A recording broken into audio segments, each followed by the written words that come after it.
لآل بدر ودوام أجري تبادر على رجال بدري ربي بردوان يتيم بدري اكتب لهم لديه ما لا ينفذ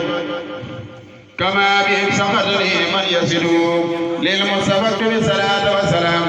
ولو اكتب رداء يا سلام سكرتك اللهم في أعدائي إذ يتلي فيهم ببرئي أبني في ذا اليوم يا وفاء يا ملء يا وزاب ولاية الدخل والإسعاد وليجد بأحسن المال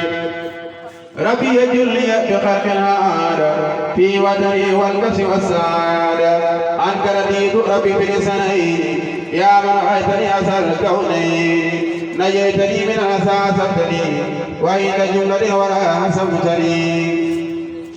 دعا سكوري الفؤاد والجسد أنك لي أسر كل ما فسد دعا لسكوري الفؤاد والجسد أنك لي أسر كل ما فسد أسعد أقري وخاني والهمل وخلقي وسخطني فوق الأمل لك سكوري على الجميع داخلنا بالنبي السميع لك خطابي ساكنا وراديا وبالمراد لا سأل الدغني فوق مالو نجيتني يا خير مخاسا ورلتني الجر والمخاسا أكرمتني بكونك المكرما وللت ما رمت وما لم أرما أنكر الدين ساكنا متبعا وسقتني الأعمال يوم الأربعاء سيد أنك الكريم الأكرم الخادم المقتدر المكرم رديد عنك وعن المصطفى سل عليه وبه في الفين سكرتك الله في الخميس إسرت لي لا من في الخميس عديتني في البار وأني وحدك ولي أنت سعدك وحدك ربيتني رخيتني وجدتني وسلتني سري وسولي قدري أخنيتني نفا وستني ساعة وسلمان فيك الذي دؤت وسعا عديتني من ابتلاء عيسس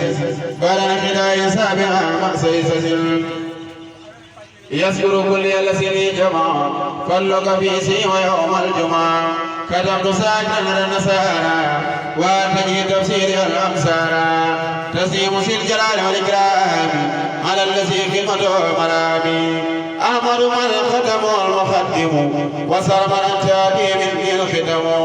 بارك لي الله في عقائدي والقول والفعل فأنت خائدي أنت الذي أخرجني يا ربي وبعد أدخلتني في الحب